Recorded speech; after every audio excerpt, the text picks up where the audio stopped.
Okay, so we're ready to make a full bridge to the current moment. What's that?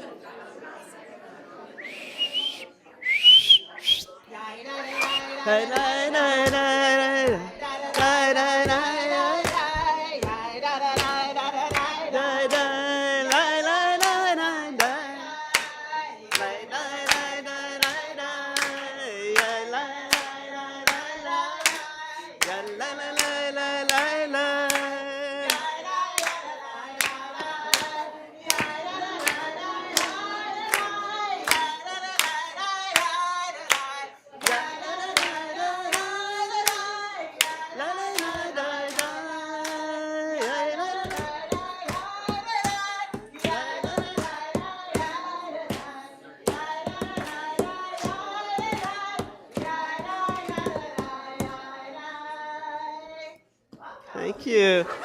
I want to say I was just about to do that. Next time. So good. So now you see the power of current contemporary feminist leaders. And it's true, right? If you think about all the wisdom that we've had in the room and you think about what wise people today have to offer, having learned from all of that, it's a great accrual of wisdom, and we've got a lot of it right here. So thank you. Alicia Spiegel's concert on Saturday night is 7 p.m. at Temple Beth Emeth. Hello. I think on behalf of the panel, we would like to thank all of you. We would like to thank Carla and Paige for bringing us here together, and all of the other folks in the University of Michigan community who helped them do so, and thank everyone else who has already spoken and given us so many rich things to work with in our own reflections. I'm Samira Mehta. I'm an assistant professor at Albright College, and it's my privilege to be moderating this panel that is filled with people who I either have known for a long time and respected a lot, or who I have respected a lot from afar and I'm excited to be getting to meet. Unfortunately, Rabbi Alana Alpert is unable to be with us this morning, and so I will introduce the other fine members of our panel, but we are hoping that she feels better. April Baskin is the principal of Joyous Justice Consulting and the Racial Justice Director for the Jewish Social Justice Roundtable. Rabbi Georgette Kennebrae is the rabbi of West End Synagogue in New York City. Judith Rosenbaum is the executive director of the Jewish Women's Archive. And Tilly Shamash is the executive director of the University of Michigan Hillel here in Ann Arbor. What we are going to do is they are going to speak in alphabetical order by last name, and they are, which is also the order in which they're sitting, because they're awesome and good at the alphabet. So they're going to offer some opening remarks and reflections. Specifically, I'm going to ask them to introduce themselves and give a bit of an origin story. What is it that brought them here? Why are they on this panel now?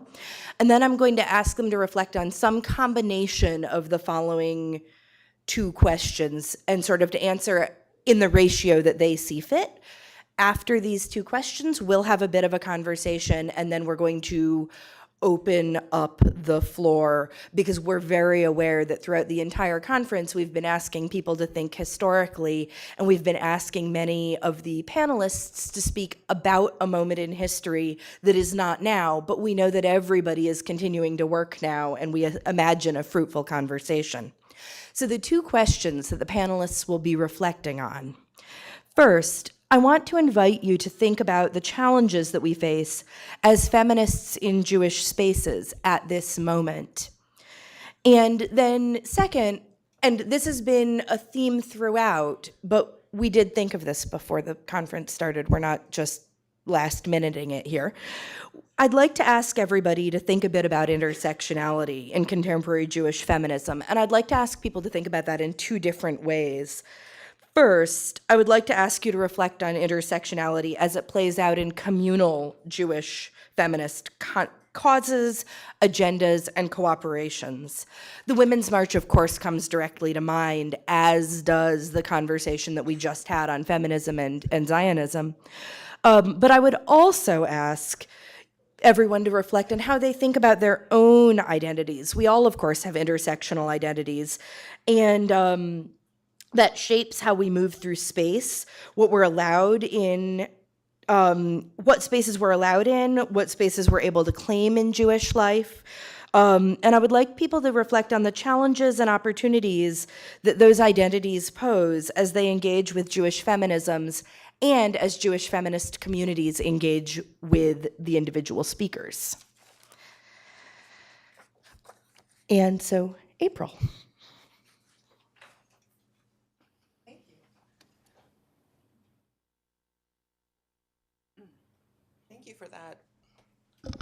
Thank you for that fantastic introduction. So brilliant. It's been wonderful to hear the brilliance and inspiring insights of so many people here today. So I wasn't planning on using my laptop, but then that question Heather asked prompted me to want to share something that I haven't memorized yet. It's okay. There's so much I want to do here. I have what I plan to say, and then there's all these other things that I want to say that I hadn't planned to say. So we'll just roll with it. Oh yeah, I meant to set a timer. I like to do that. That's great, but I also like to keep track of it too. I'm really into accountability. Compassionate accountability. We'll get back to that later. So, okay, so a little bit about me. Hi, my name is April Baskin, April Nicole Baskin of Viva Rakefet. I am a multiracial Jewish woman. I have spent the past 10, 15 years mostly talking about how I'm not so unusual, that 10 to 20% of the Jewish community are Jews of color or Jews of Mizrahi or Sephardi heritage, and what I've come to realize in the last few months, half year of particularly following the cluster fudge that was all of the controversy and confusion surrounding the Women's March. Boy, was that excruciating. That in some ways my identity actually is not exclusive or solo, but actually is a little bit unique in that it is fairly rare for there to be someone who is identified as a person of color, who also identifies as Jewish and grew up in both of those communities and still affiliates with both of those communities today and has a vested interest and lines of accountability within those communities. That specifically places my perspective and how I approach this work in a particular context that even within the broader field of Jews of color isn't always true, in part because of racism in society that has crept its way into the Jewish community. Many Jews of color don't feel fundamentally included in the community and or were explicitly excluded in their childhood, or their parents were, so they didn't get to have exposure to Jewish life. I grew up in Northern California. I had two particularly stubborn, I like to joke, but persistent parents who, after getting turned away from two congregations, kept looking and found a third who would welcome us and got deeply involved, and that sheltered me from a number of things that other people experienced that pushed them away from Jewish life. If at any point I'm speaking too quickly, let me know. I'm feeling the crunch of time and wanting to get a lot in. Thank you. I appreciate the affirmation. Really. Okay, so what else to talk about? So there's a lot more I could say about my identity. I think what I just said sums it up. I grew up very involved in Jewish life, particularly fourth grade through high school. And I was fortunate enough to grow up with parents who didn't know how to describe or teach me about my identity as a child. And so they went to a university professor at Virginia Tech, a sociology professor, and asked him. And he said, well, your children are multiracial, and you can tell them that, and you can let them know that they don't necessarily have to choose one identity over the other, and that they're a combination of different identities. And I think that this has deeply impacted my perspective, and I saw it play out particularly in executive Jewish leadership tables that I think just in part fundamentally growing up with that experience of both being multiracial and having parents who said, you are multiracial, and me then in high school and particularly in college developing an even more multi-layered experience that I identify as a multiracial woman of color because I am multiracial, but in America and society today, I get labeled as a woman of color, and that's a holistic experience for me. While I also have European and Native heritage, I am most often treated as a light-skinned African-American woman, and that is also very real. Okay, so the other topics on the table today. So okay, great. Well, they kind of get combined for me. So in terms of some of the dynamics that we're facing today, time check, 3 minutes, okay. So there's so much I want to say here. Okay.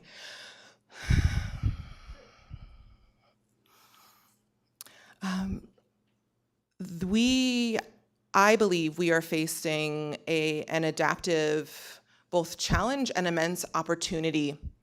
I think the Women's March or other incidents that are arising are often seen as simply problematic, but I actually think it's highlighting a lot of areas for growth with it. I led a training session for clergy who are alumni of Join for Justice training and programming, and after my session, one of the rabbis there had this great insight that she thought of as I was talking. She realized that part of what happened with the Women's March, she would classify as the B'nai Mitzvah or life cycle experience where all of the family comes together and nobody's actually talking about the child. It's about all the old stuff that wasn't fixed and like you never paid attention to me and this kid has always been the favorite child and all of those things are coming up, which I think is about right. There's a lot of hurt and pain there that needs to be processed. And so one of the things, I wasn't planning on focusing on this so much, but I say it just to share some ideas. One of the things that I'm currently working on is piloting an online seminar for Jewish leaders around this subject, because what I think this moment calls for, there were a couple key points that I wanted to make. It hasn't so much come up here, I think in part because this is an academic and feminist space, but often in the Jewish community, what I've seen is from a number of op-eds, many Jewish communal leaders are placing themselves in direct opposition to intersectionality, which I think it's not quite this simple. It's like the equivalent of placing yourself in direct opposition with diversity. Like, it's a sociological reality. And part of what that indicates to me is a dynamic that a number of Jewish leaders of color and I have been in conversation with, which is that we believe that the Jewish community is about 10 to 20 years behind the broader racial justice movement in its power analysis and its understanding of what's happening, which leads to some of the deep pain in these moments of shock and these flash pan moments. And so in part, in response to Heather's excellent question, I believe what the Jewish community needs right now is a deeper investment in education, as was spoken, and in building some core muscles around resiliency and working across lines of difference more effectively and getting training to do that. And so I'm in the midst of, and I know I'm running low on time, right now, this is just one piece, there are many approaches, but I think it's also whether it's the specific thing I'm working on or working on this more broadly. Oh boy, what did I do with it? Is that there are some key pieces that I think are needed, and right now I'm working on a course that the deliverables that I'm thinking about developing are helping people determine their anti-oppressive Jewish justice vision and intention, having an intercultural development plan for the next year. I think right now there are different measures, but there's one I really love around measuring one's ability to work across lines of difference and on a scale from being in denial about the presence of difference to the midpoint being minimization, to the top of it, which I think many people in our community mistake as talking about race or gender or sexuality all the time, is not that, it's being adaptive. It's knowing when it's helpful to talk about it and when it's not, and knowing how to use that. And I would estimate in my experience, based upon the behavior of much of Jewish leadership, is that generally our community is in the realm of minimization of differences, kind of the colorblindness state. And in conversations around social justice leaders who are much more in the acceptance and adaptation phase, that's part of what's causing the problem. And so just to say that there are resources out there in the field that can literally help people over the span of 6 months to a year intentionally work on strengthening their muscles to work across lines of difference. I will wrap up in the next 30 seconds by also adding some other things that I'm thinking are necessary for the steps moving forward, is to have a Jewish/other community, so a Jewish, Black, Jewish Muslim conflict action plan that includes core justice and anti-oppression analyses, reminders of key skills and practices, core reevaluation questions to more effectively navigate intercommunal controversy and to navigate a tremendous amount of media bias, which is highly inflaming the dynamic right now and is putting out a lot of misinformation that is keeping us from doing the effective work that we need to do, and to walk through different case studies with people. Additionally, to learn how to use oppression and solidarity resources that I started to develop. I know I need to wrap up. I'm going to wrap up now, just momentarily. Okay, is that I think one of the core challenges that we're facing in this moment is because after 50 years of being conditionally accepted into whiteness, I think the Jewish community, particularly white Ashkenazi Jews, many of whom have an oppression scale that I would say is like 1 to 3 or 1 to 4 around what's happening, and what we need is a 1 to 10 scale and be able to distinguish what are microaggressions that need to be addressed versus our lives being in danger versus people affecting the material state of our lives, and being able to distinguish what is happening in any given moment, because those actions require different measures. And I think right now we're mistaking some microaggressions that are real and need to be addressed with death-calm responses when it's something that we need to work out in the context of building deeper relationship and moving people. I'll stop there. Thank you.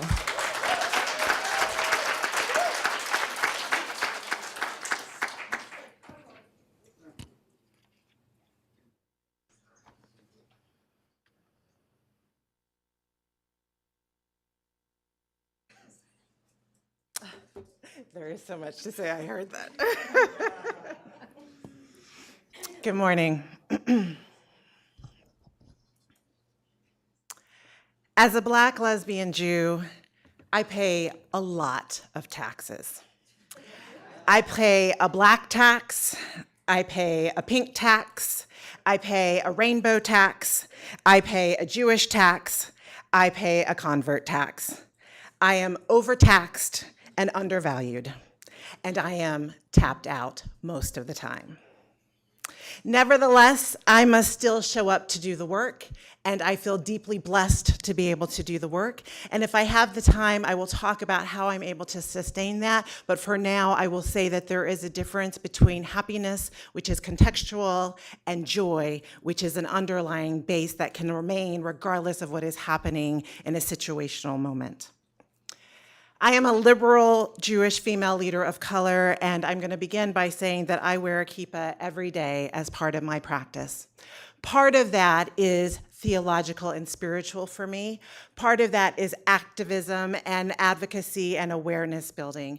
It is deeply important to me both to have my spiritual practice, but to recognize that as a Jew of color and a leader, and as a woman in the Jewish community, that I exist, and many of us exist, as some of the statistics that April brought, and that we can be Jews of color, and that we exist, and that we can be celebrated.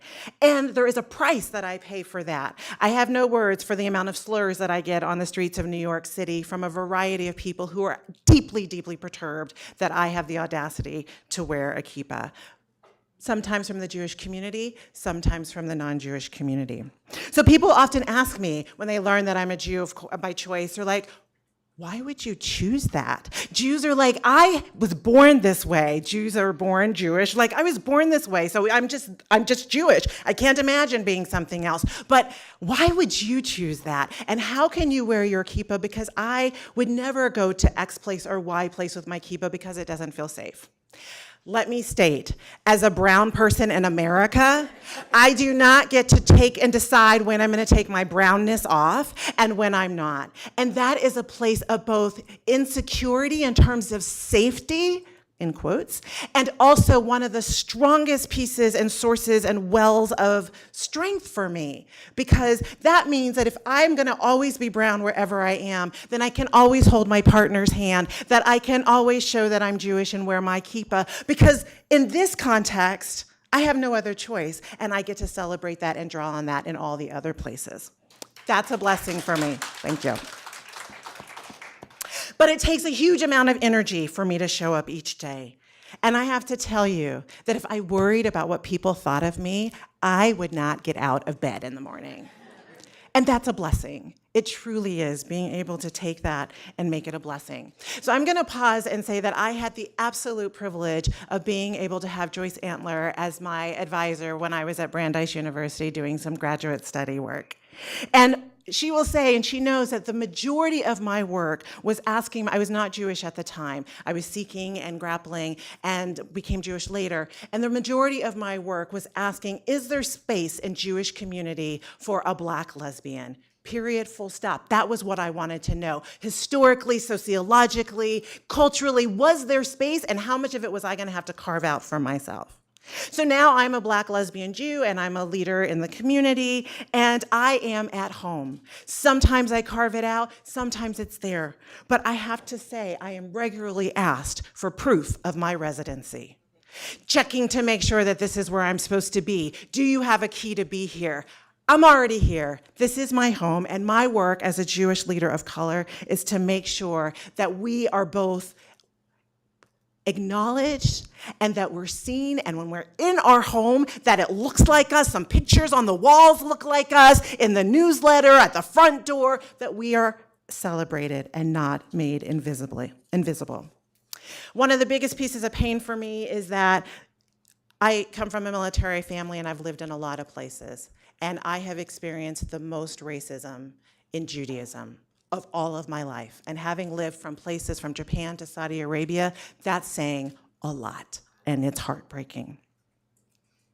And I also want to say that one of the things that I think we're struggling with is this false binary of the Black-Jewish relationship, or the Black-Jewish activity, or the Black-Jewish dialogue, because it erases all of us as Jews of color who are in that same space. And I'm kind of tired of being erased. So these are the two things that are coming up for me these days when we were talking about some themes that came up.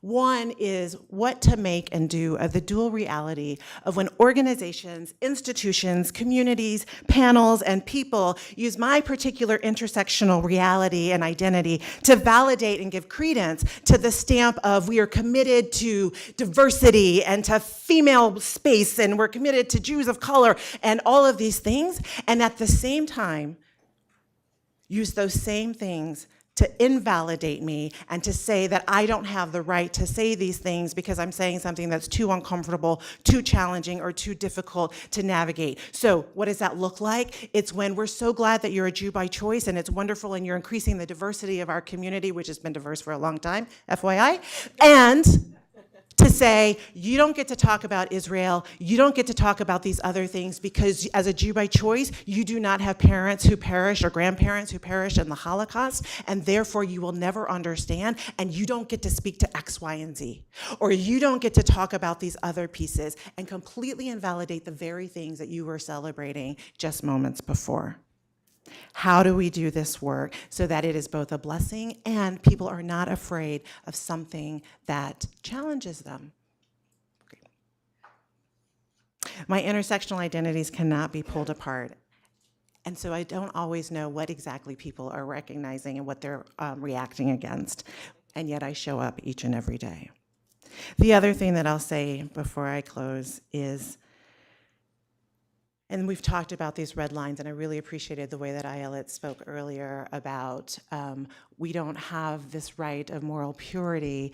When we make that stance of moral purity, that we're losing the opportunity to be really, truly in dialogue.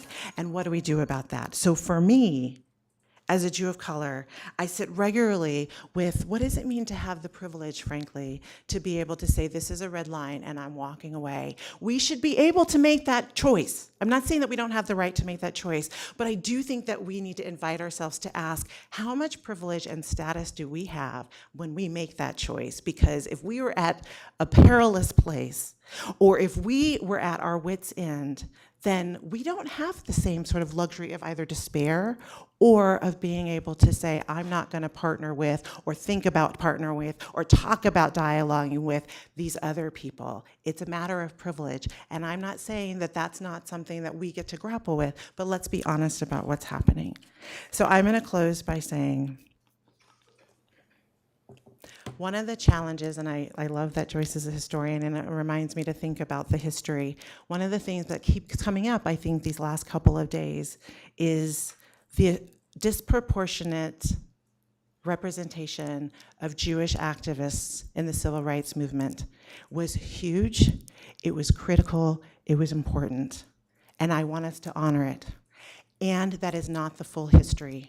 And part of what I think we need to grapple with is the fact that while we as Jews were disproportionately there as white people, the majority of us as Jews were either ambivalent, disengaged, afraid of how to, or unsure of how to show up, or were actually in the camp of you don't get to have these rights.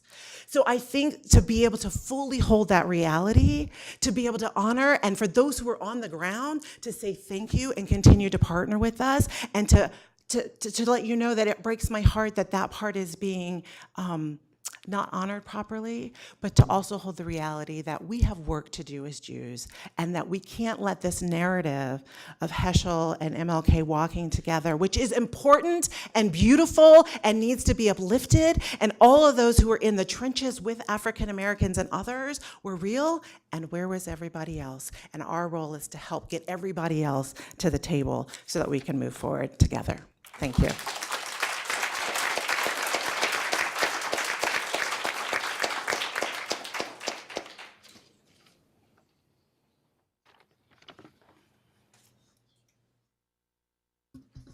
Hi, everyone. It is a real honor to be on this panel and to be in conversation with these amazing women.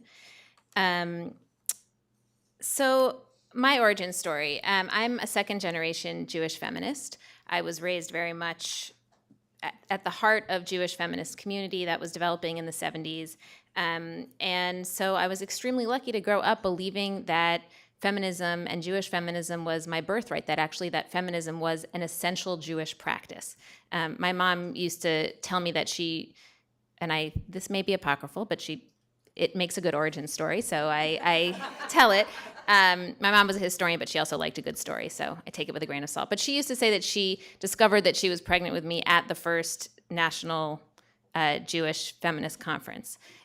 Some people are shaking their heads, so maybe she told you that. You could be my source. But in any case, whether that's true or not, it gives you a sense that for my mother and for myself, there was a sense that I was like born out of that, and I carry that legacy very proudly and very deeply and with an enormous amount of responsibility as well. So I was very lucky to grow up with that birthright and that sense that Jewish feminism was an absolutely full and beautiful Jewish expression, and also meant that when I discovered that, in fact, my world that I thought was at the center was actually not at the center, it was a little bit of a surprise. And I really have spent my life trying to maintain that sense of centeredness and to recenter in some ways the Jewish community, though I appreciate Marla's point the other day about center and periphery is already a binary we don't really need, but to create other centers where we as Jewish women can be at the center of Jewish stories and other stories. So that actually, though I tried very, very hard not to work in the Jewish community, I'm a total accidental Jewish professional, I found my way back to Jewish community precisely because I was looking for a place where I did not have to choose and where I could inhabit the fullness of my identity in a very coherent way, which did not, by the way, happen for me in the academy in my American Studies department in the late 90s and early 2000s. And I was looking for a place where I could address those commitments in a way that did not feel bifurcated. So my work at the Jewish Women's Archive is very much about centering Jewish women's voices and experiences, not about ghettoizing them, as some people sometimes accuse a site like JWA of doing, but rather saying that we're not saying this, we're telling Jewish women's history. What we're trying to say is this is Jewish history with women's voices foregrounded. It's hard for people to recognize it as Jewish history because we think if women's voices are foregrounded, we must be talking about something else. And this is women's history with Jewish voices foregrounded. Again, might not look like what we think of women's history as, but, and people come to our site searching for all kinds of things that I don't, they clearly are having trouble understanding what it is that we're doing. But this is what it looks like to tell a Jewish story or a women's history story with Jewish women at the center. One of the major challenges that I think that we face right now as feminists is, as feminists and as Jewish feminists, is that we actually still don't know our stories. It is incredibly frustrating and discouraging, and very much why we're here. And I'm grateful to Joyce for writing this book and giving us a way to have these conversations, and of course to Carla for bringing us together. But this is so basic, but without our history and without our stories, we are really diminished and impaired. So much of what we need to do is figure out, how do we learn from the past, both from its successes and from its failures. We can't do that if we don't know the stories. We can't do that if we don't know the people who came before us. And that lack of knowing our stories grows out of still a very deeply internalized sense that these stories somehow don't matter, that they are not central pieces of the narrative. I still find that it is very hard to center gender in Jewish communal conversations and priorities. Somebody mentioned earlier, in an earlier panel, about how in the New Left there was a sense like, well, women and gender, that's not radical enough, right? So I still hear that. I encounter this all the time. I speak to funders who are like, well, we're not funding you because we're really focusing on social justice right now. And I'm like, that's interesting to me. So where does gender equity fit into that? That's a different bucket. That's not what we're focused on. We're focused on social justice. And gender is really seen as a special interest kind of group. So at the same time, I think we also suffer from the fact that there have been some gains made. And so I also speak to lots of people who are like, oh yeah, I love the work that you do, but we have a female rabbi, so we're good. We don't really need what you have to offer. And actually, we're really more worried about the boys and the men who don't come anymore, because they don't really,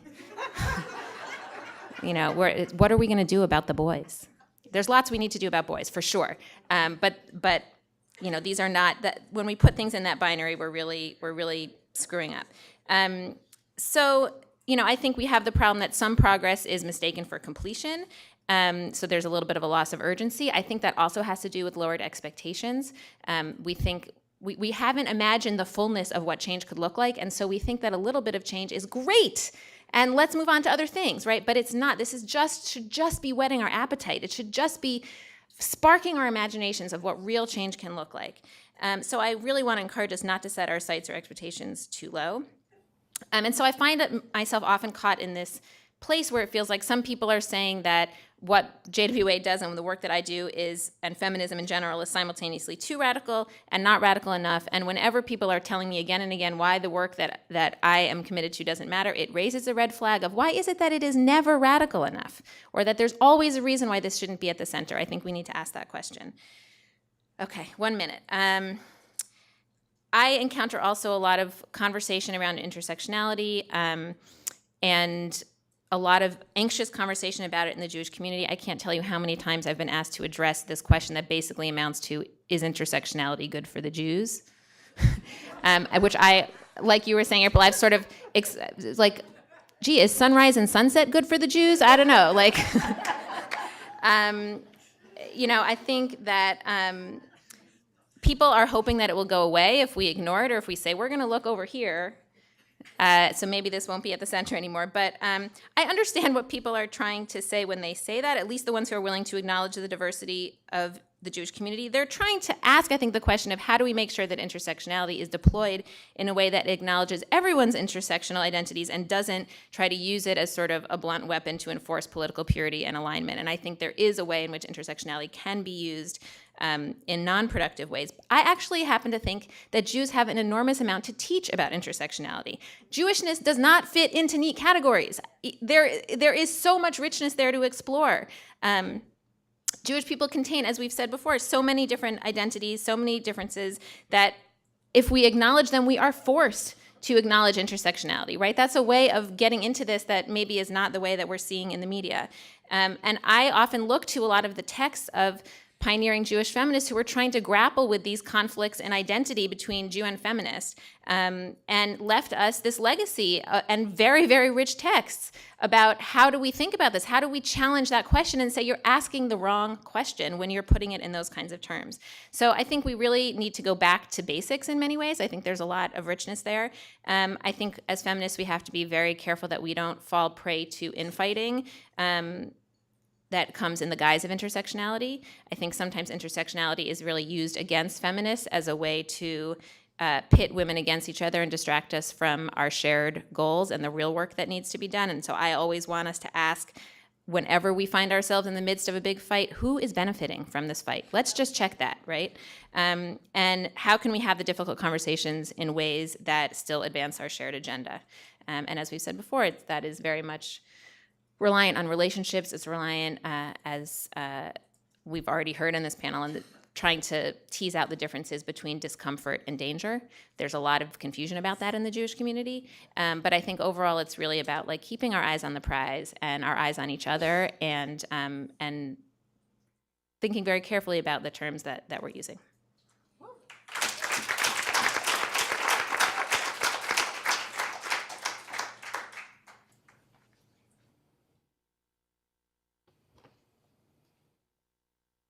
Great. Hi, good morning, everyone. I am just so grateful and honored to be on this panel and be included in this gathering. I'm a big Avengers fan, so I feel as if hearing the origin stories of these Jewish feminist superheroes has just been such a blessing. When I think about how I most identify as a Jewish feminist, it really is through my professional role. Although my more than full-time job is as executive director of the Hillel here, I feel like I pursue an unpaid part-time position committed to advancing women's advancement and gender equity issues in the Hillel movement and beyond now with the Safety, Respect, Equity Coalition. And when I think about why I do this, there are two moments that really come to mind. About 8 or 9 years ago, I just finished negotiating becoming the executive director of this Hillel when I met Schiffer Bronsnick a few weeks too late at a General Assembly. And we were riding in an elevator together, and I was telling her the story about how I was going to transition into the role of executive director, and I would become executive director, but the previous male executive director who'd been here for over 30 years was going to remain in the Hillel for 3 years, and my salary would increase over time, and his would remain the same, but I would be the executive director.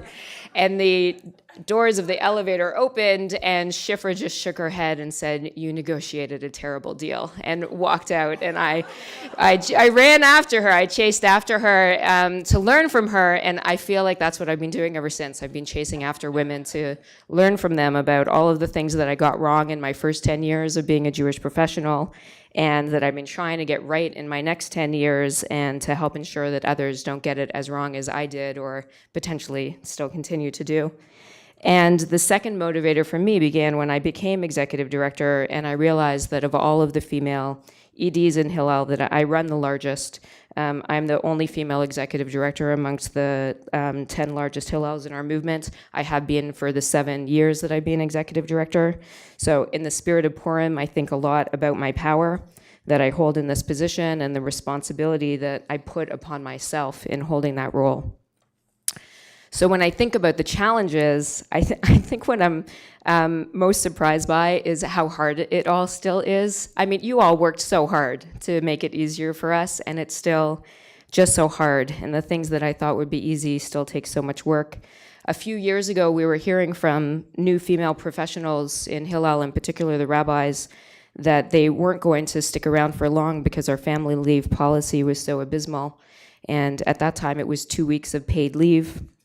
I met a rabbi at New Professionals Institute, and when I introduced myself, we shook hands, and she responded saying, 10 days, Tilly, before she even said her name.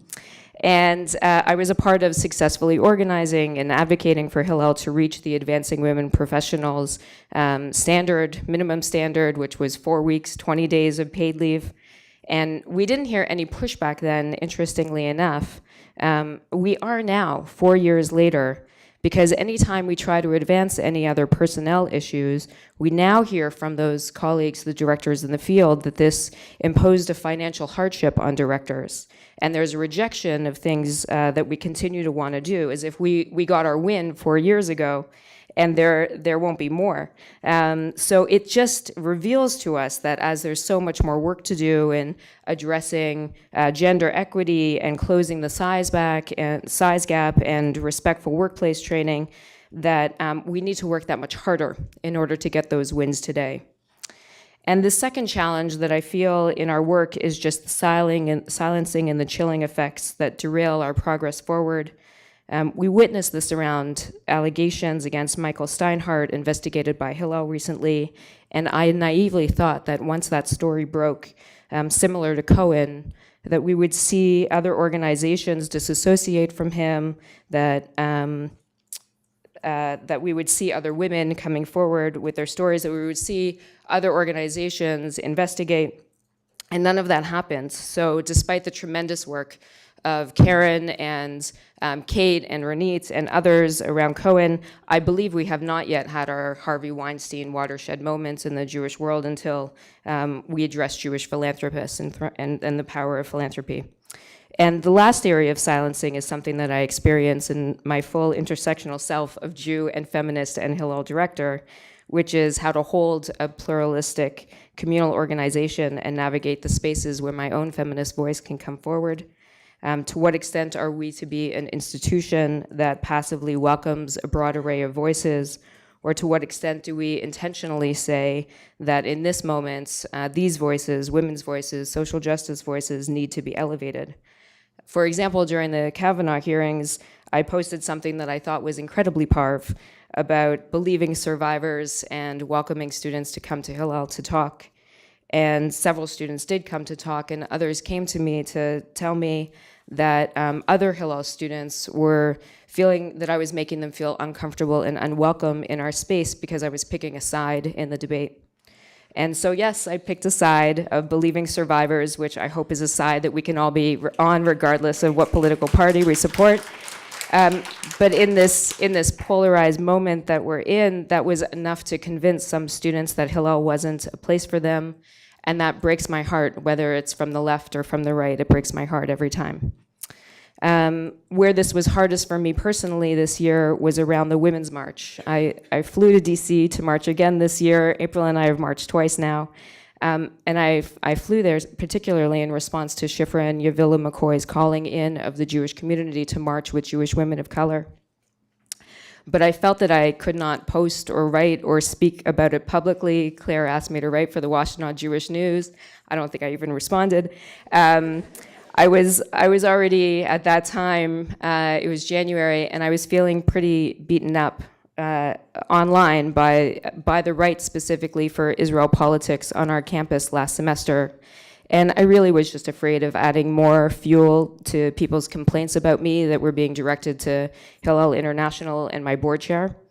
And I feel fortunate that I was able to engage in really meaningful conversations with students who I knew.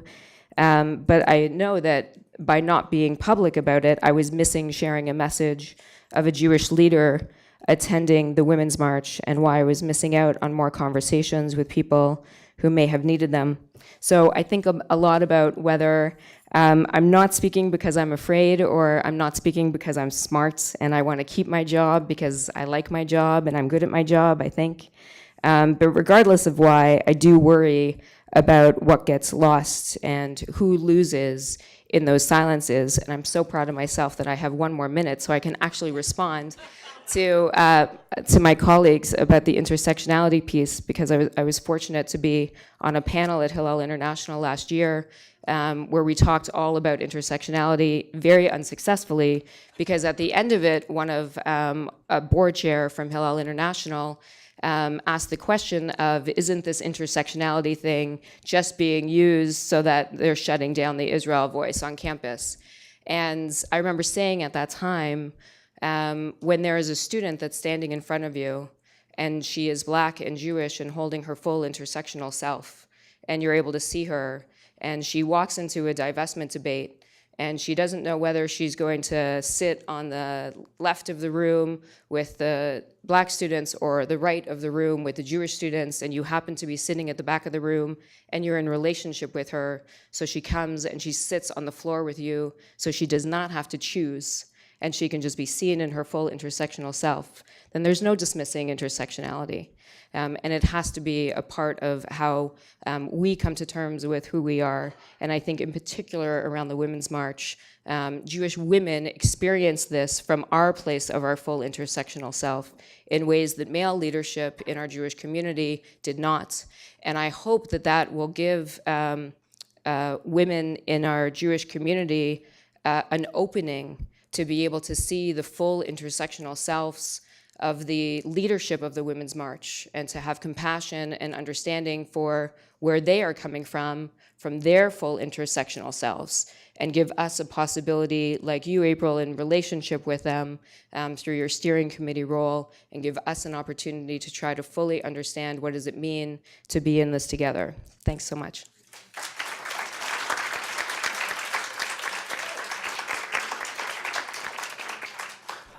We're wondering if we can have the real microphone for what we're going to do next for just a little bit. And then we'll release it to the room. So I have asked that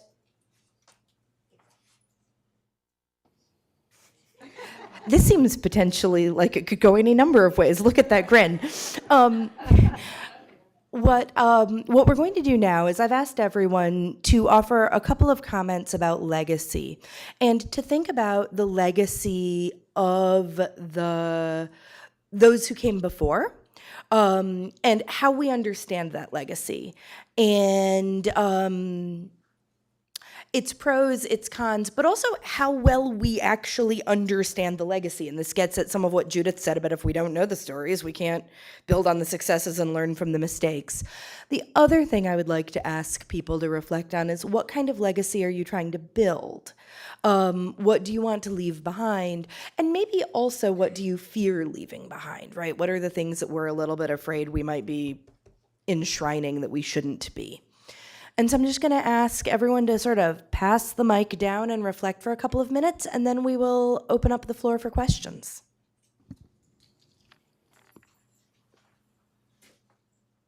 As someone who has ADHD type tendencies and who's feeling the emotions run high, this is a challenge. That was supposed to be funny. So, FYI. Okay, so, and I just want to say it was great to be on a panel that I respect so much, and where there is both a considerable amount of difference and diversity, but also immense alignment, because there's so many things that I want to say, and I was so happy that all of you cover what you covered, because I was like, oh yeah, I thought to mention that too. There wasn't enough time, so thank you for that.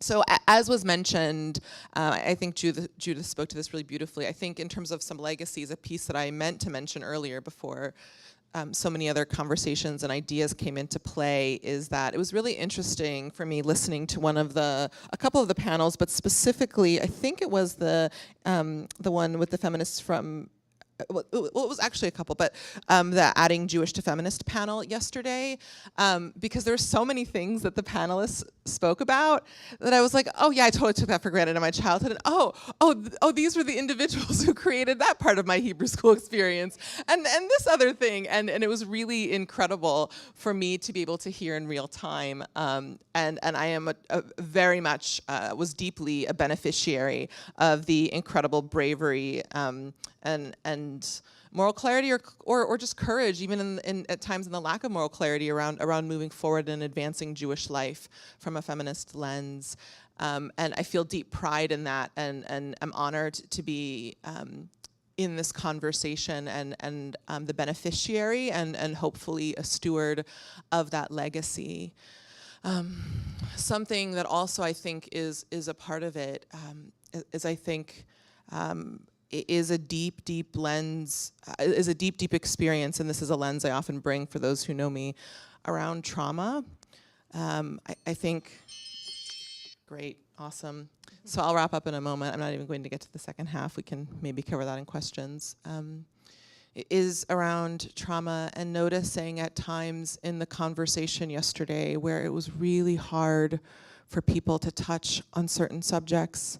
And I think that it makes, and to me, I often find where there's confusion or a lack of proximity to something that often is an indication of the degree of trauma and pain surrounding pieces. And so what I hope my legacy can be, among other things, in terms of just generally advancing justice and bringing systems of oppression down to their knees, is an ability. I continue to think about, I work on it on an individual level, but how do we systematize and scale healing work? Because I think that we're frozen in certain places where there's deep pain, and it's hard for us to move forward. And I want to be in conversation, and I think that it's debilitating our Jewish community not being in conversation about key issues, and that's where compassion and accountability comes up for me. I also have similar conversations around Black identity. And there's there are oceans of compassion, and yet I still think there's some more ownership we need to take and move forward gently and forgivingly with ourselves to move forward effectively into the future, so we can advance the legacy that we've already created and continue to build a legacy that we can be more proud of. And I'll end by saying, particularly around different forms of oppression, getting to a place where we can't always tackle all of them at once, but continually be committing to ending all forms of oppression and refusing to choose and leave people behind. And for me, how that's been showing up recently is around race and anti-Semitism, and choosing to move forward, even if we don't know fully how to do it, to say white supremacy is fed both on anti-Semitism and racism, and we refuse to choose either, and we will continue to show up at the table.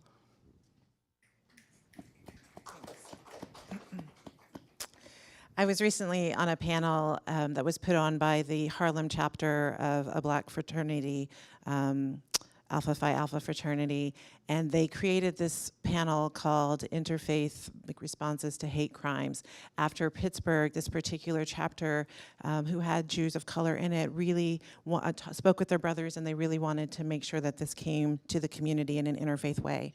And it was quite beautiful to have 3 Black pastors and 3 rabbis, 2 who were white men and myself, and then an African-American, a Black imam that was there as well.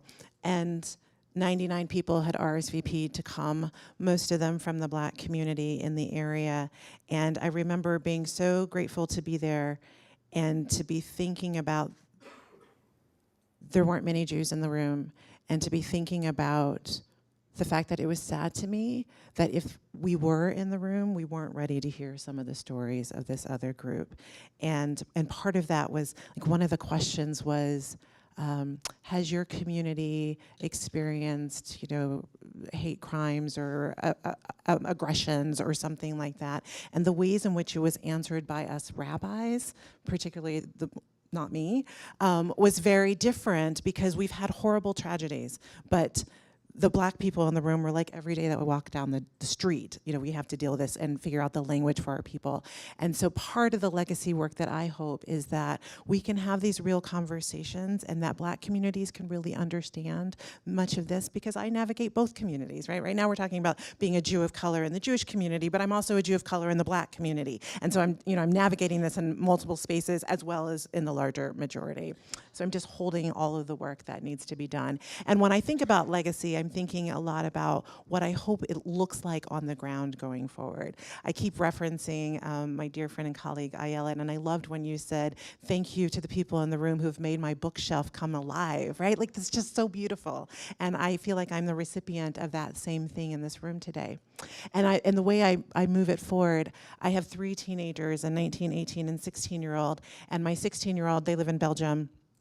And my 16-year-old called crying and in tears the other day, a couple of weeks ago, and she was like, the other Black student and I were called niggers, and I don't use the N-word, they weren't called the N-word, they were called niggers. And so I'm using that deliberately right now, and she's like, we were called niggers, and also swastikas were painted on these lockers. And what was so sad for me in that moment, which I've not shared the fullest part of the story before, was that was not new for her. that was not the part that was most upsetting and heartbreaking for her. What was most upsetting was that the people who loved her could not have the conversation with her about race matters. She's biracial, that race matters and how we move through the world matters. And to see my 16-year-old to be able to say to someone that she cared about dearly, you are a white, male, cis person moving through the world and you don't understand what it looks like for me, was such a piece of affirmation that we're doing the right thing by giving our young people language for being able to move through this. And that was a powerful moment for me when I think of legacy. Another very small thing, but is huge to me. The other day I was talking to someone, and a leader in the community, and they said, oh,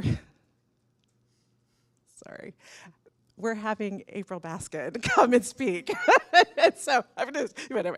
We were having, April Baskin or someone else coming to speak, like various people. And I would ask, I'm like, oh great, what are they going to be talking about? And the answer is, well, of course it's going to be around race and bias and prejudice and this and that and the other.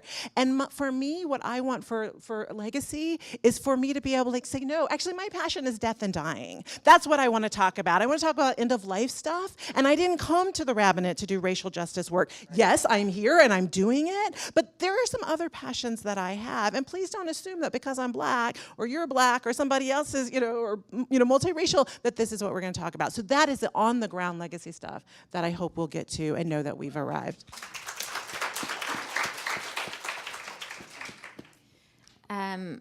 So I'm thinking about this a little bit as a historian, just since I'm a historian and I'm here.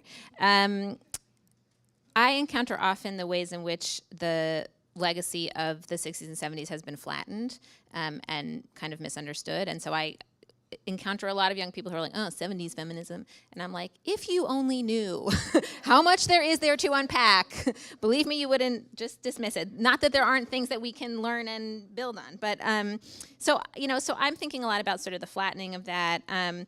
But also the legacy of creativity, I think, is really, really important, and authenticity, right? This question of authenticity. So one of the things that I think about when I think about legacy is like Judaism, like when I think about Judaism in the 21st century, to me, the renewal of Judaism and the enlivenedness of Judaism is a gift of feminism. Feminism made that possible.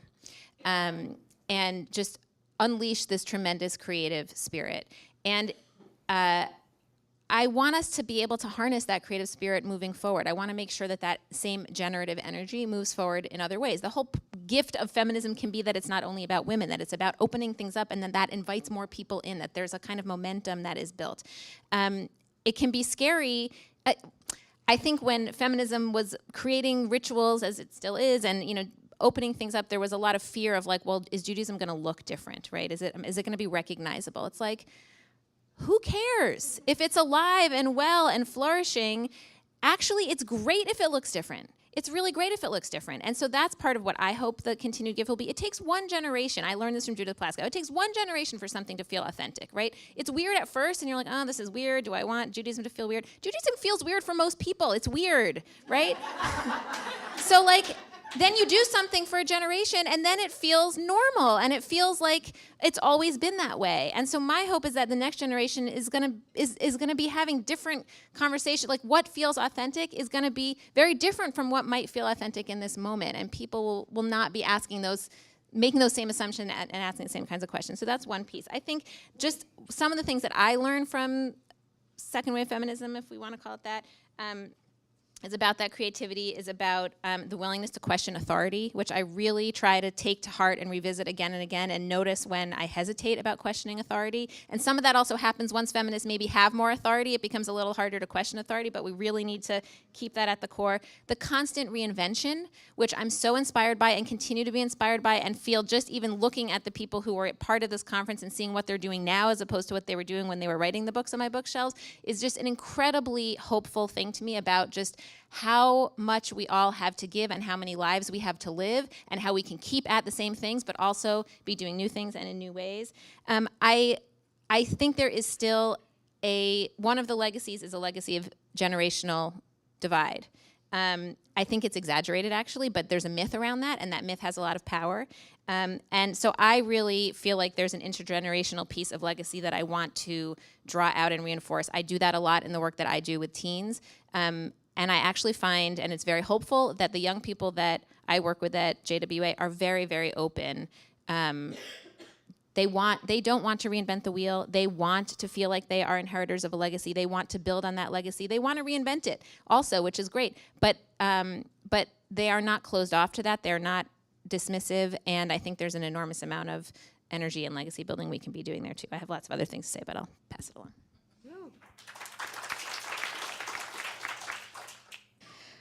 One of the things that I've just found so inspiring about this weekend is to be able to see this tremendous supportive sisterhood that has existed for decades, and the ways in which you've all supported your separate and collective efforts. Marilee yesterday was saying over dinner that she was surprised. She was at an event in Chicago.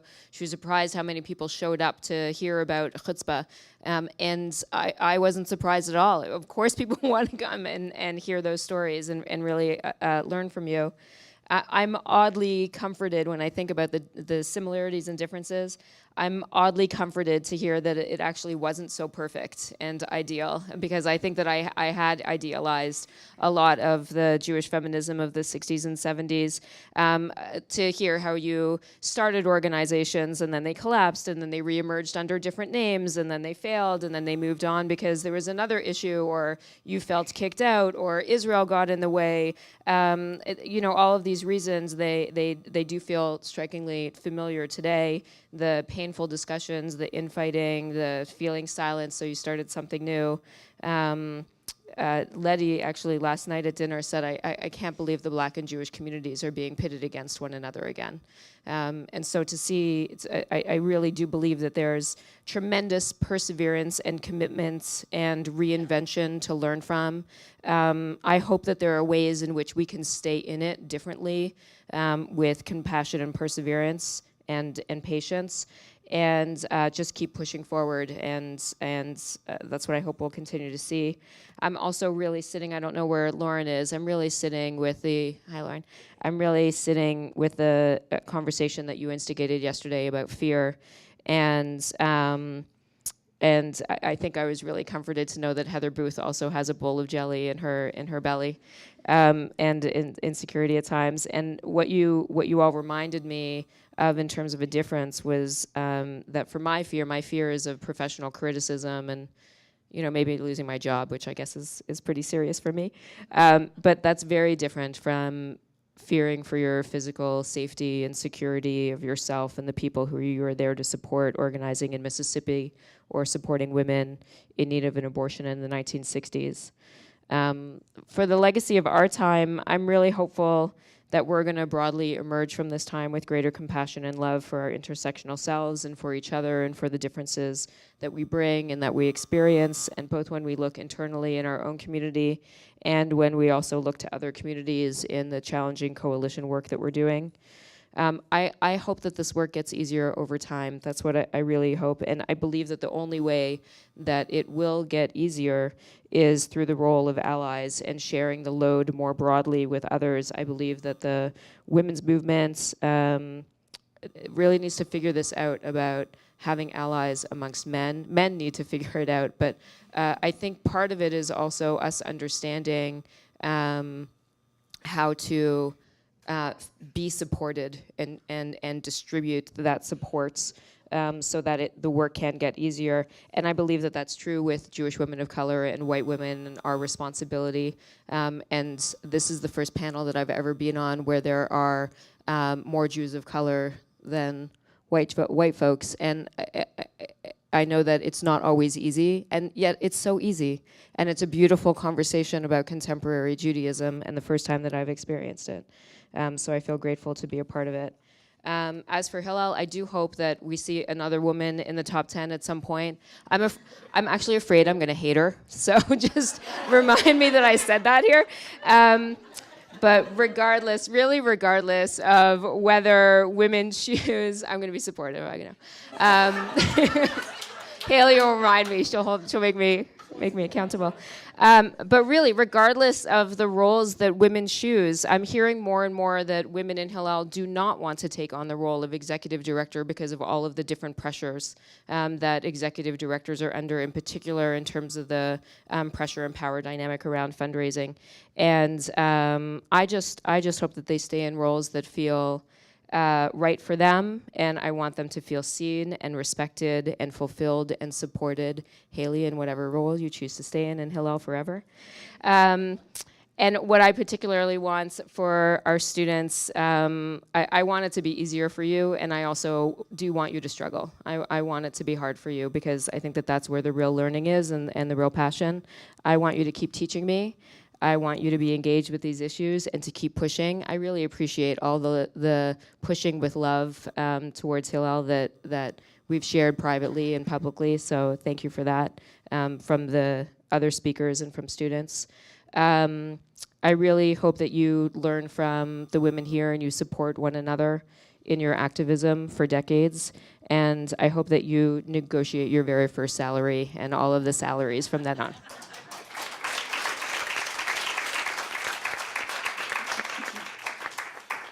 So a couple of housekeeping details. Carla has been so adamant about time, but she's generously allowing us to run 10 minutes over, in part because this is the closing session, and so we're going to try to merge the conversations that we've been having all along, but I do want to note that there are people who have a limo in 15 minutes. So while we are going to go on for 25 minutes, I'm going to ask that the first round of questions come from people who have to be on that noon limo.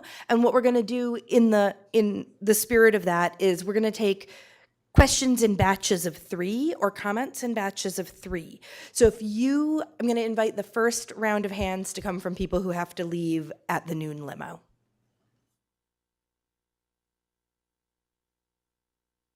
Or maybe nobody has anything to say.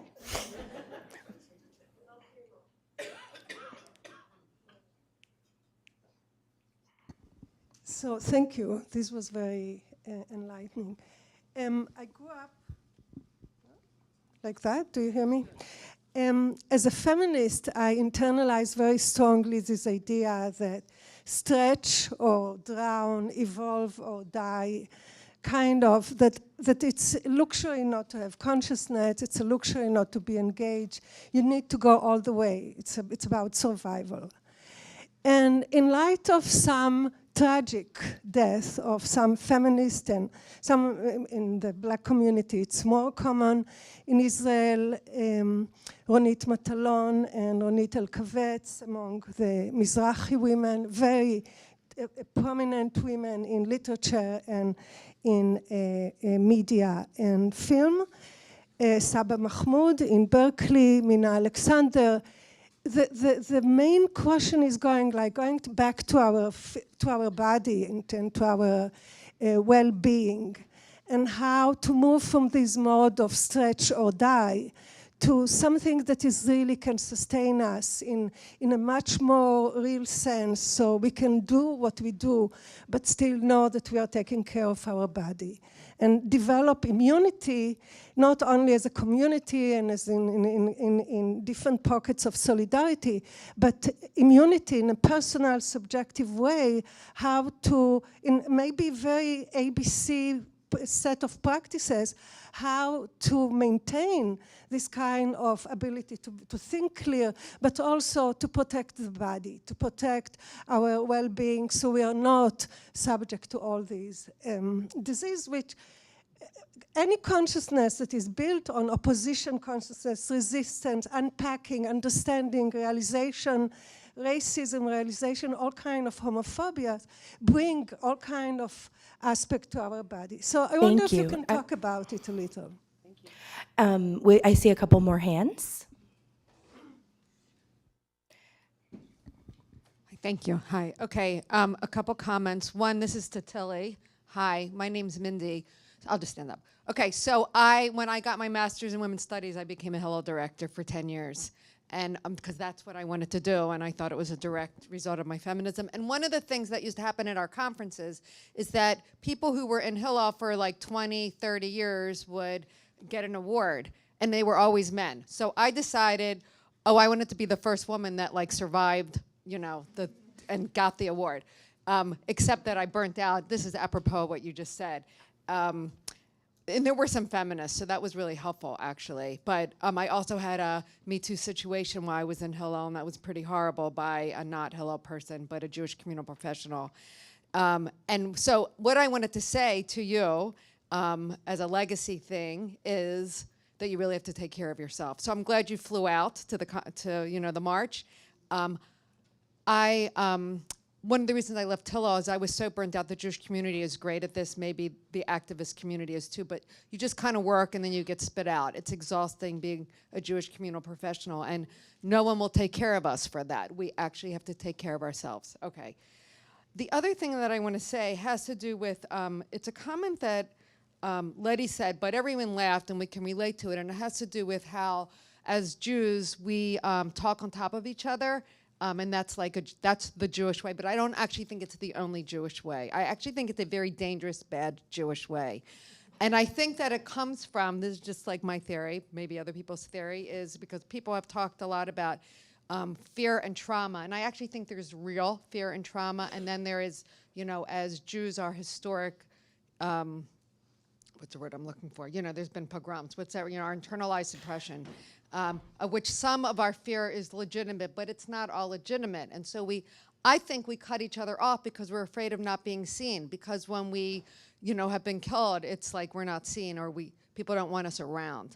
But that's not always what's going on. It's not like the world wants us dead.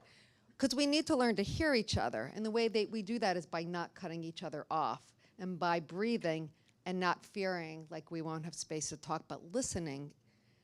It changes the whole dynamic of a room, because then it feels more spacious when people are really listened to, and it feels less like you're going to die because you can hear. It's just an energy shift. Okay. Thank you. So, and one comment or question from Karen, then we'll give the panelists a chance, and then we'll come back to the room. Hi, Karen McGinnity. This has been an incredibly powerful panel session, and I just want to reflect on what Tilly shared in terms of you know, the fear or concern or bowl of jelly about committing potentially professional sacrifice or suicide. And I think that what we need, and this ties in with some of the questions last night at the Me Too session in terms of structural change, are other big-time philanthropists to step up to the plate, and some of that is going on with the Safety, Respect, and Equity Coalition folks. But in terms of specifically to give people options and for them to know that there is a safety net of some kind or financial alternatives to the folks who have committed sexual misconduct and abuses of power. And specifically with regard to Hillel International, I have a glimmer, more than a glimmer, and as I'm sure you know, the initial story was not the whole story, but that whole story is going to come out. And I believe, based on a reliable source this week, that it is in the final stages. So let's all stay tuned and stay hopeful. Would the panelists like to respond to any of those? So much great insight and thoughtful questions asked.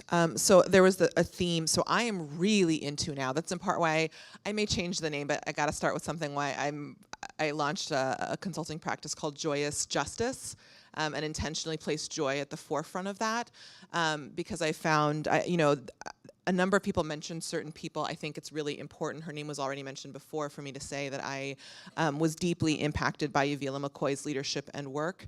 And something that she has taught me again and again and has reminded me is to stay really clear, to stay focused on liberation.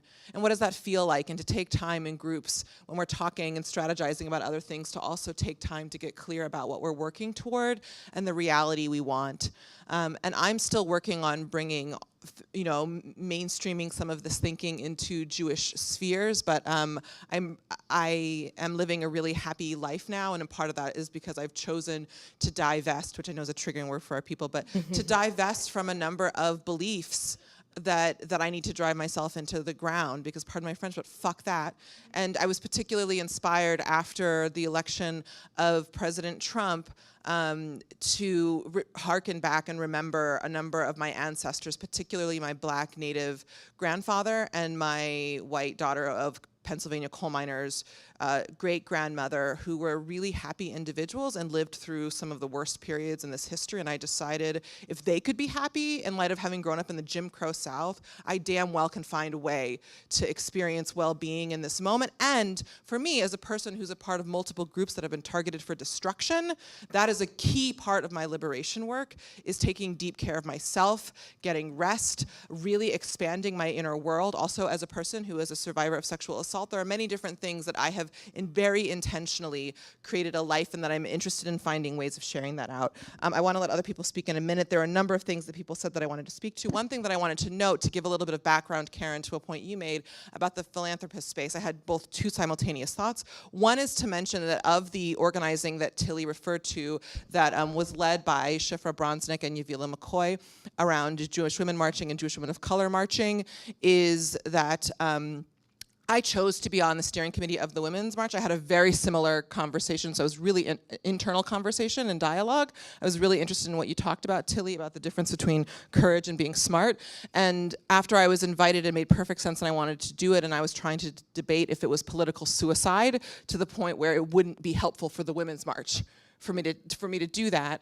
And part of why I was able to decide that is because of some of the internal organizing in the philanthropic space from Alana Kaufman, who is a lesbian Jewish woman of color who works at the Leashtag Foundation, who, after I spoke with her, and she was the first person who I told her about this internal debate, and she said, oh, it's political suicide. A week later, she got back to me and said, I've been speaking with a number of funders and we're prepared to back you if you want to take this on. And we'll be there. So I also wanted to let you know that there is some of that work happening behind the scenes. And I also want to add on to what you said, which I don't think is in opposition, but in addition to, is that I think that this is a great moment, and that where my mind is, and inspired by a number of yesterday's conversations and what Heather and others spoke about around organizing, is that I think this is also a place where we can begin to organize and reach for each other and build collective power around this to advance the work. I want to just interject a note about time and ask, particularly if you're in the audience and thinking about questions, to really think about framing what you have to say very concisely so that we can get as many voices into the room as possible. I appreciate the questions around energy and burnout and self-care, and really appreciate what you shared also, April, about that. I just want to also say, I feel like there's something, I often feel frustrated around this, and I think about it a lot in terms of women's leadership as well. How do I model a leadership role that doesn't look totally like unpleasant, and for other people who are coming up behind me, right? Like I work with all these young women. I don't want them to be like, oh God, I would never want that job because she seems miserable and exhausted, which I am a lot of the time. I mean, not miserable, but exhausted. So I think there's something about, we've talked so much about the power of collectives, and I think there is a really important structural piece around this, around supporting each other in this, because otherwise self-care just becomes another capitalist ploy, right? It's like more consumer products to buy, massages to have, manicures to get, whatever stupid shit we're talking about. And I feel like we have to bake this into our work systems. We have to figure out how it's related to the negotiating for better benefits, but it's also just related to how we structure our work. And I don't know how to do that and maintain the urgency piece and manage that myself. And I need my feminist sisters to help me with that. And I need us to create spaces where we hold each other accountable and set up the systems for that. So it's not just about take a day off and sleep in one day, but like, what does that look like as a model for work? Yeah. Shall we return the microphone to the floor? Carla, and then the two women in the front. And Evie, did you? Quick question. I showed somebody the program for our event the other day, and they said, oh, you didn't do women of color. And I was like, thoughts about that as a topic. And this goes to what Georgette was saying. I mean, we did leadership, right? And so if you had any thoughts about that. That somebody was So I asking think why they didn't do a panel on Jewish women of color and just had Jewish women of color on panels about leadership. Go ahead. Yep. Hi, my name is Alyssa. So we've talked a lot about, this is a very Jewish space, obviously, and we've very progressive and supportive. What I experience a lot is a lot of the same things that we were talking about danger to the self, career suicide, not feeling welcome, but the kind of the outside of that. So presenting yourself as an intersectional, Jewish feminist Zionist in the progressive community and how much you push for that. For me, it's like, it's not just career suicide, I lose my identity if I have to leave that community at any point. And that's, it's getting like very difficult these days. So I'm just interested in your thoughts of also like entering a space that looks nothing like this in terms of like the makeup of the room, but the politics are very similar. You connect on 99% of the issues, but they don't want to hear you at all that you're an intersectional individual because you consider yourself a Jewish feminist and that's your intersectional identity. And I'm interested in experiences that you've had, because for me, when I think about legacy, like that's my legacy, is that I'm going to stand here whether you want me here or not.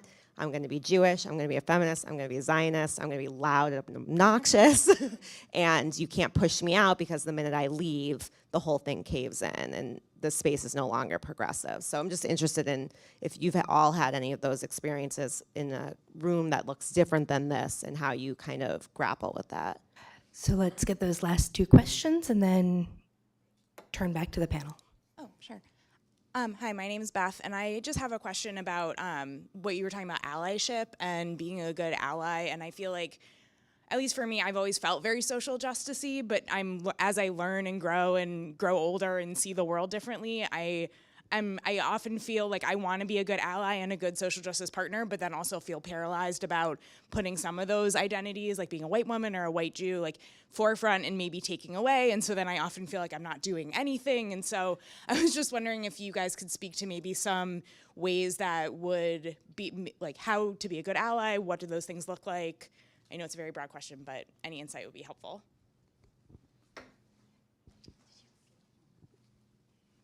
Yeah, obviously I've been also thinking about legacy, and I want to just bring in Marge Piercy's quote, "Unlearning to not speak." I think that seems to be one of the themes we've talked about. And I want to point out, or to think about, from teaching intersectionality in women's studies so long, we seem to shift very easily from intersectionality in women of color, particularly to Jewish and African American, and all the international Jews. I mean, we've talked about Mizrahi Jews in Israel, but I'm reminded that there are Jews of Chinese, either by adoption or by living there, from many different parts of the world. And I think, given that Jews are an international people, I guess I'm wondering how we can keep from making that elision, which seems in this country to be the major elision. And then the other thing I just wanted to add is, I didn't say it last night, but I'm thinking we need to keep pushing the truths of all of our experience, as you said, Georgette, about talking about the Jews who did not participate. I'm struck by, and Lilith is one of the places that has mentioned this kind of thing. I mean, the Me Too movement, there were Holocaust survivors who were perpetrators. Among them, actually, my father, who was in the concentration camps, was extremely inappropriate. And when I mentioned this once to my mother, she said, "It's impossible," which is like what my rabbi said to my mother when she told him I was lesbian. So I'm just thinking that one of the things I want us to keep doing as a legacy is keep pushing the complexity and all the truths in our lives, whether or not they're pleasant or not. But the one that I started with about, and maybe you can speak to that, about that elision that happens so easily, and other diversities in terms of color or international thing do get left out. And let's bring the mic back up and give the panelists a chance to respond to that range. I heard the question of not having a panel of Jews of color. I had the question of bringing white Jewish feminism as an intersectional identity into spaces that don't look like this. I heard the question of how to be a good ally, and Evie's question about complexity and legacy, and also the intersectionality being reduced to Ashkenazi African American.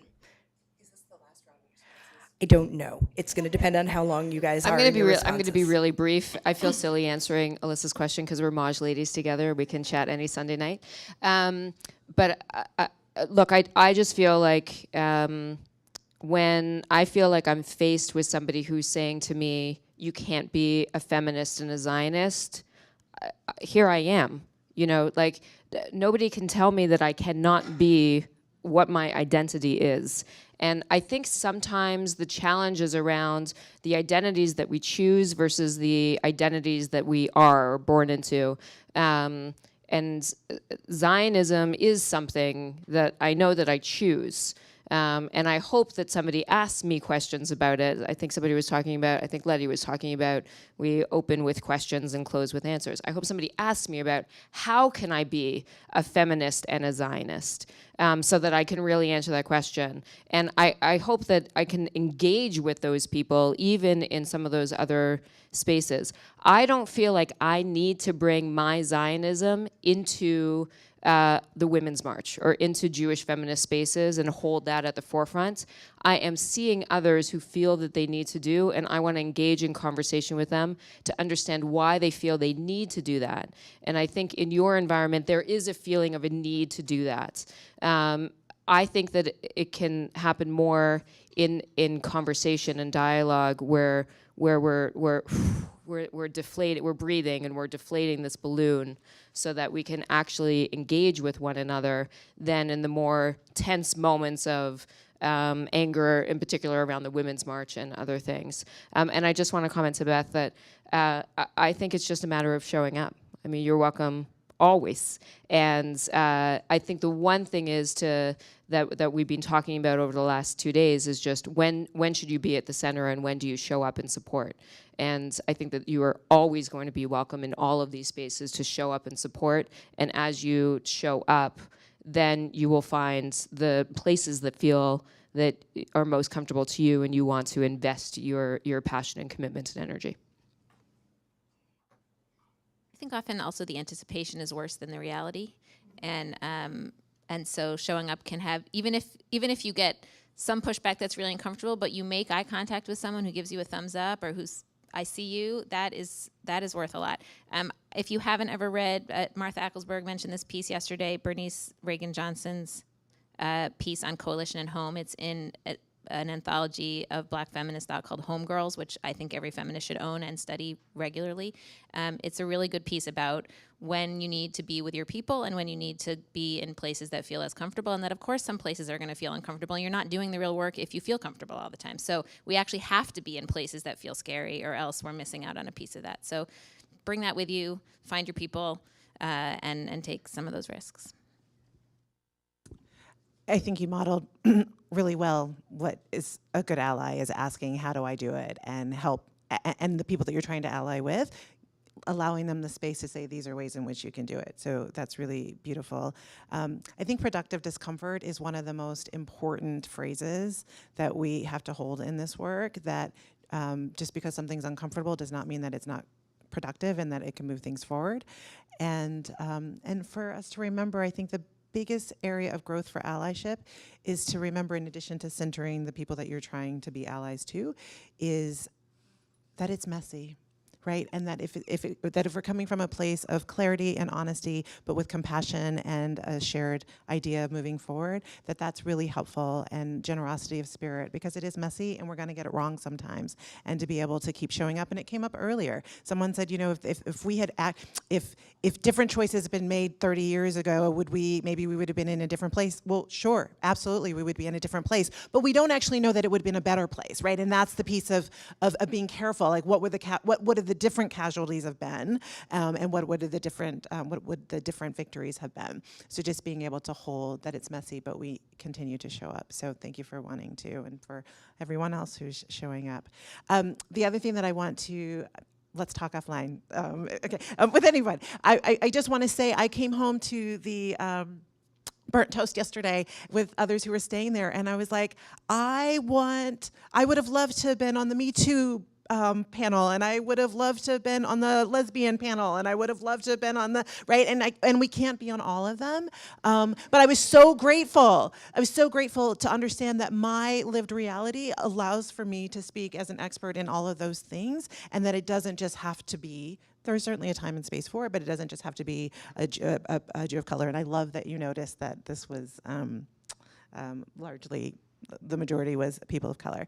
The other thing that I sit with a lot is, just like women were able to push for not having all male panels, I want to invite our communities, Jewish and non-Jewish communities, to think about what that looks like around people of color and racial and ethnic diversity. And what would it look like if we had a similar agreement that it's not enough to say there's not an expert on this piece who happens to be a person of color or a Jew of color, because I think the answer is we're not looking hard enough. So what does that, learning the tools from other places, are we willing to stand up and say, actually, I'm going to be committed to making sure it's more diverse than what it's ever been?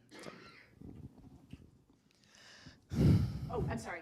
Which then speaks to what then speaks to what you're asking, right? If you continue to do that, then maybe it is a Jewish Chinese person that's actually going to be on the panel, because there are many of them, and maybe it's going to be, then you're opening up the space for others and to raise that awareness, because it does sometimes boil down to Jewish and Black, or Christian and Buddhist and Muslim, you know, like we have these sort of tropes that we go to, but it's much more diverse than that. I think we have tropes that we go to in part because that's how systemic oppression is operating in society. So I think that there's a both and approach that's needed to both tackle the direct ways in which two communities are pitted against each other, and then also hold the diversity, that the fact that we are a global Jewish people, and that's really important, you know. So I think I appreciate you naming the diversity of our community, and we have a diversity of Jews of color, a small amount, but a diversity of Jews of color in the space from a variety of backgrounds. I think another thing that can be helpful in that regard is to lift up the leadership of Jews of color from Asian backgrounds and Mizrahi and Sephardi backgrounds and other heritages, in addition to African American, while also holding that anti-Black racism is what anchors racism in general. So it's a complex dynamic of holding multiple things. I think some key pieces that this is really fresh and new, so I still am honing my language around this, so this is still raw and I'm crafting it as I go. I think iteration is perfection, is to say I really want to encourage Jews, so in terms of kind of combining the questions that were asked with allyship, I think a really key important piece that Jews can do in strengthening our work as allies is do our own work around our own healing and better understanding our journey, and working to begin to remove the blinders gently in affinity in Jewish, exclusively Jewish spaces, to have some of those conversations. Because what I've seen as someone who's been in a moderator role between Linda and Tamika, who are personal friends, and the personal friends of mine who are in the Jewish community, I see a number of conversations that are playing out that I often think, actually, I don't think Linda and Tamika are needed here. I think this is actually just a conversation that we need to have been having, but that this moment is calling on us to have as Jews around unpacking this conversation, the last conversation, and to strengthen our muscles around that. Another key point that I want to probably end with, even though there's so many things I'd love to say, is that I think that this work specifically around becoming more adaptive and stronger around race and the current challenges and with that, as well as Israel, is similar to what I've heard described as a metaphor around language learning, that we need to take on a beginner's mind, and that it's sort of like a metaphor of swimming into the ocean, that it's really very hard at first. But I loved what Tilly said, and I think I heard some chuckles, and even I had some initial questions of like, can it get easier? Yeah, I actually think it does. Like, the work is always complex, but as our muscles get stronger, it can actually get easier to navigate, but we need to be willing to jump into the deep end with supports, with people who are there with us, with materials that are there to help keep us safe and build those muscles. And my final point to the piece about the allyship is that I once heard Yehuda Webster, a Jew of color, say, and I've been saying it again and again. I wouldn't have gotten an education. I wouldn't have gotten through elementary school, college, any number of places if I left spaces where I was explicitly told I wasn't welcome. I want to invite Jews. It feels incredibly dangerous to, one, get some work and support around being able to distinguish what is currently happening and what are old, unhealed trauma that we have every right to get healing around, and to clarify what is old feelings and what is in this moment, and to push ourselves to be in those spaces, because for a number of people, I had to, both to be in the Jewish community and to get an education in this country, push myself to stay in places where teachers literally told me I was too stupid to finish the International Baccalaureate program in high school, that I was placed in remedial classes. But if I wanted to be educated and get a job and survive in this country, I had to push through that discomfort. And so I invite Jews, when there are places that there is systemic oppression, there's racism there too in that space, often for the people of color. But we gotta stay in that and continue to find back to the piece about our bodies, to live an embodied lifestyle where we're taking care of ourselves and connecting with each other offline, to build support and to not be alone in this work. So we have 3 things that are going to happen in closing. So Georgette, then I'm going to grab a moment to speak to Evie's comment, because I am the non-Ashkenazi or black person standing in the front of the room. And then Tilly's got a closing remark from the students that she is here in part to represent. When I was first asked to be part of this panel, and we were first talking about what that framing would look like, one of the pieces was, this is the place where the Women's March might actually come up the most.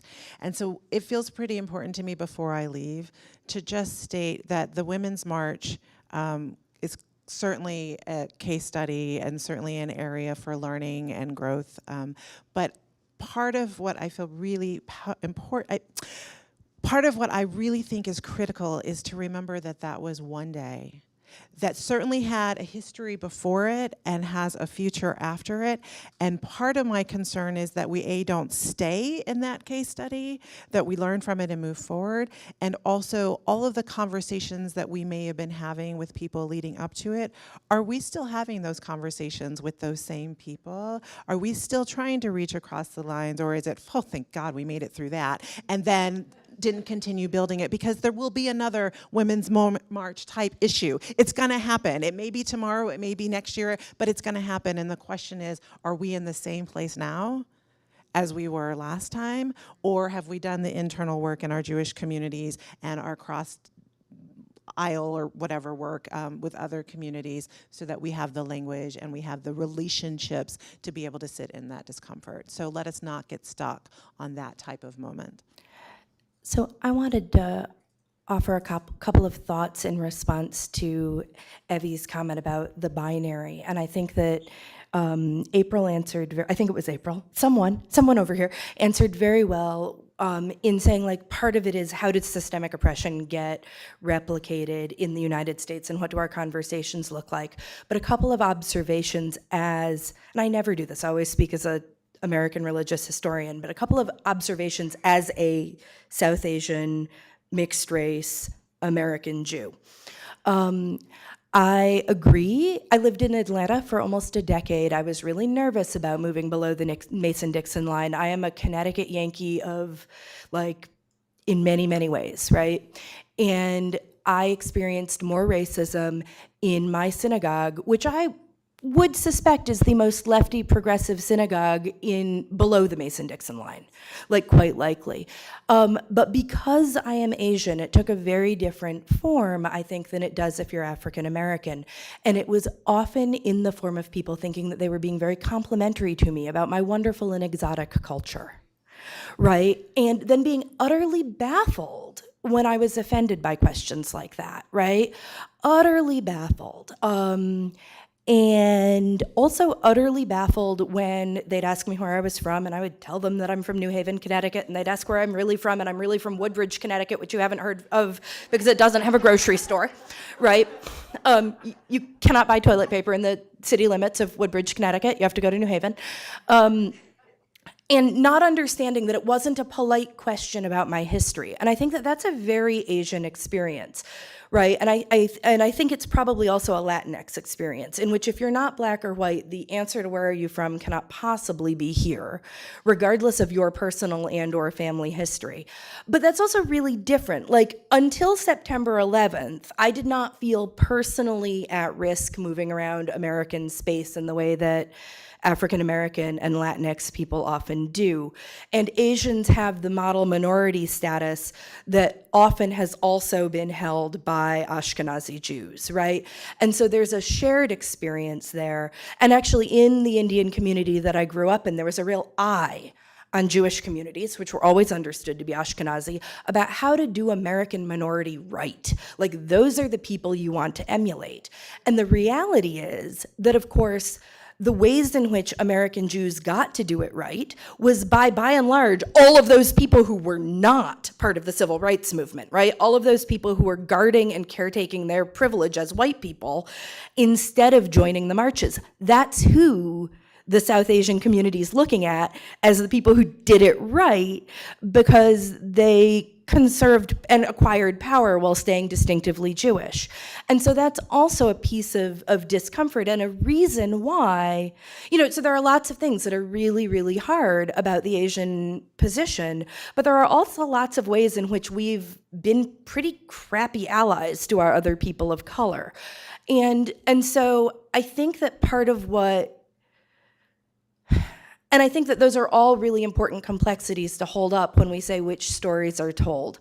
Because we absolutely deserve our stories told and we absolutely deserve our place in the diversity, but we absolutely don't deserve to get away with some of the other things that we've done at the expenses of other people. And I'm not saying, that there's a clear answer to that, but I'm saying I think all of those things are pieces that need to come into the conversation of what it looks like to break out of that binary while being really upfront about the reality of the binary. So the students just gave me a tremendous opportunity to be able to thank Carla. So I'm going to ask Carla to come up so that we can thank you for a moment.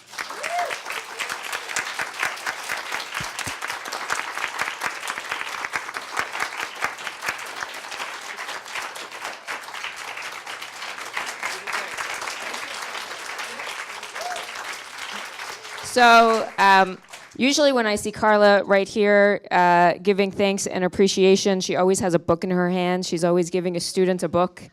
And I don't have a book to give you, but when I think about what you've given us several gifts. You've given us the gift of a book. You've given us the gift of Joyce's book. And I really appreciate the gift of the book and the stories in it and the legacy that it has shared with us. You've given us the gift of connecting all of the speakers and all of the people who have come to hear the stories and perspectives. You've really given us a gift of a new network. And I truly hope that we figure out a way of creating some listserv for this conversation to continue, because after every panel there was just this desire to keep talking to one another and having that intergenerational conversation, having conversations across differences, having conversations that just reflect so many of the similarities that we experience. And the last gift that you gave us, that I'll maybe just say on behalf of others, is you gave the gift of a reunion to women who have really been in this for decades together.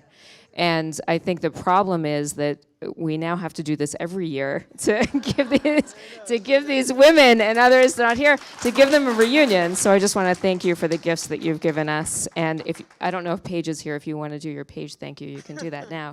But thank you so much. Thank you, everyone. I think we've all given each other great gifts. And it's so wonderful to end with this conversation, because sometimes things feel discouraging, but that did not.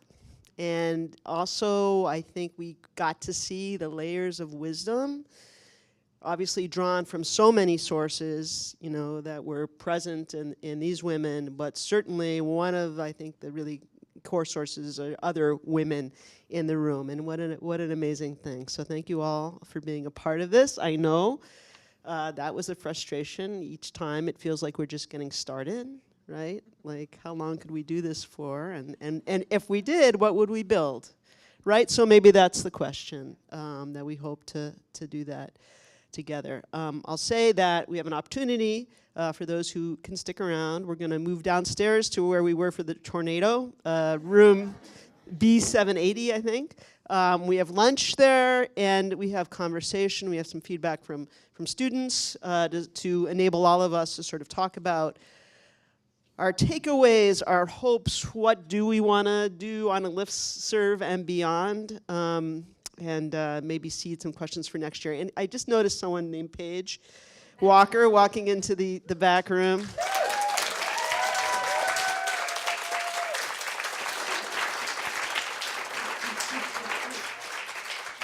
I think she's going to turn a little red in the face.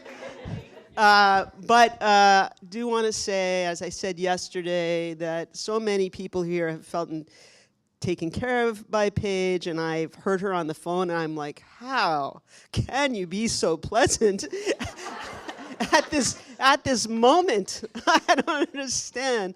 But but really, I think she has modeled, as I said yesterday, that we can build the community that we aspire to, that kind of that love at the center that Heather and others talked about. That also enables us to come together and learn so much from each other and deal with difficult questions respectfully. May we all continue to do that over lunch and into the future. Thank you so much to everyone, also to all our sponsors for all this.